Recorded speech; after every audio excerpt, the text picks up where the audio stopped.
Well, after playing Ibanez guitars for, God, what's it now, 27 years, I think it's time for me to probably thin out my Ibanez collection. So this video is basically going to be going over my Ibanez guitars, and the majority of these I'm probably going to sell.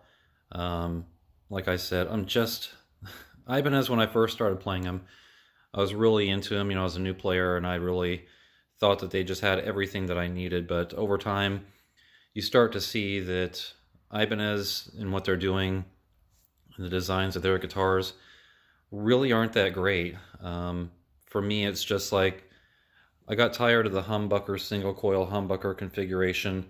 Ibanez seems dead set on making mahogany body guitars. They don't want to use ash, they don't want to use basswood, and when they do, it's usually in the really higher end, in the prestige lines. So carrying around, a 12-pound guitar, after a while it gets pretty old. So I just want to go over my guitars here real quick. I do have one in the corner here. This is an ESP.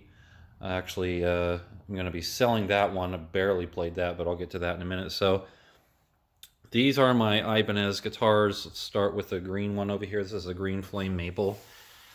This is my first S-Series guitar I got from a guy. I think I got it for like 250 bucks. He just wanted to get rid of it. I don't know what his intention was, but this is one of my first flame maple Ibanez. It has the abalone inlay, custom, all that. So I was looking for there's two others that come in this configuration. There's a blue one and a purple one. I almost bought a blue one, but it wasn't in that configuration. That was really, I think it had a cheaper tremolo, like a TRS on it. Plus, the condition wasn't good. And the purple one, purple flame maple, is pretty rare to find. I think you have to get them straight from Japan. This one here, an interesting story. First of all, I got this off eBay. It was just the body and the trem and the pickups. The pickups are Seymour Duncan. It's a original edge tremolo. This body is not an Ibanez body. It was made by a company called Pearl Guitars. They make like replicas, but it is a basswood body, made to resemble, if any of you know Old Testament band, Alex Skolnick made this design popular with the longer arm over here. This arm here longer than the top. Really cool. You can find them on eBay, the original ones, for about, I don't know, $1,300 to $1,500 in good condition. Mint condition, probably maybe $1,700. I did have to find the neck myself, and it was just like the original Skolnick model with a shark tooth inlay. But I think his shark tooth actually it wasn't this, if you look, you can see it's more like I don't know, cloudy, but his was white. And this has a cut in and a cut down, but his was just a straight curve down. And this is a reverse headstock, so that was part of the original design of Alex Skolnick guitar, was that the headstock was reversed, which I think looks a lot better. So I got this off eBay, and the guy didn't tell me. He was actually pretty sneaky. He took pictures of it, but he forgot to take a picture of the back corner right over here, right on the edge. I can actually feel it. He smacked it, broke the paint, and dented the guitar, and he sent it to me, and I found it like that, and I was really pissed off. I actually got like a fraud case on him. I think he got kicked off eBay. But it's white, and instead of like trying to fix it, I just got this vinyl wrap.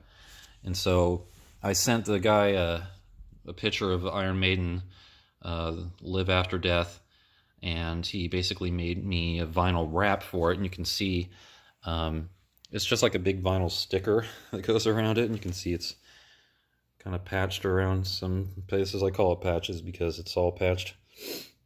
There's a cavity, which of course the guy didn't send. So this one here, it's kind of like a half Ibanez. I mean, it's got the Ibanez trim, it's got the Ibanez neck. The body is an Ibanez and the pickups are Seymour Duncan, but I think Duncans sound a lot better than DiMarzios. So I played this guitar for a long time, probably more than any of the other ones I have. So that's the backstory on that. This was actually this blue one here. You can't really see the quilt. It is a dark, really dark blue quilt. And this one here is actually one I put together. I bought the body, I bought the pickup stand, the trim, pots and all that, I put everything in. This is his Edge Zero trim with the fulcrums on the side, the ball bearings, which is a really cool design. Another reason I'm not liking Ibanez anymore is because their Floyd Rose patents, even though they look cool and they're pretty damn reliable, you can't adjust the string height for each of them. So when you want to lower the action on your guitar, you basically have to lower every string, and there's a point where you can lower it to where the trim is just going to sit in the cavity. And like some of these I've lowered as low as I can get, and it's still too high for me. So it's one of the other reasons why I'm probably, not going to buy any more Ibanez guitars, simply because they're stuck in their ways. But this one again, abalone inlay, rosewood neck, blue quilt, really dark blue quilt. I wish they'd kind of lighten it up. But one of my favorite guitars, but again, just don't really feel like keeping it. This guitar here, this one is a special one. This is probably the one that I'll keep. This is an original RG550. This is not the reissues, it's not the Genesis. This was an RG550 I bought. This was one of my first electric guitars. My first one was a Washburn G Junior, which was a terrible piece of trash I bought from a pawn shop. But this was actually one of my first guitars that I consider a real guitar. I actually spent like $800 for this. I worked all summer on construction. I was going to buy like a Toyota truck, and the lady backed out on me. It pissed me off so bad, I just said screw it, and I went down to the local music store and pointed to this guitar and said, I want this RG, and they said, all right. And I have my little dragon sticker on there. I think it's called a Caballero sticker.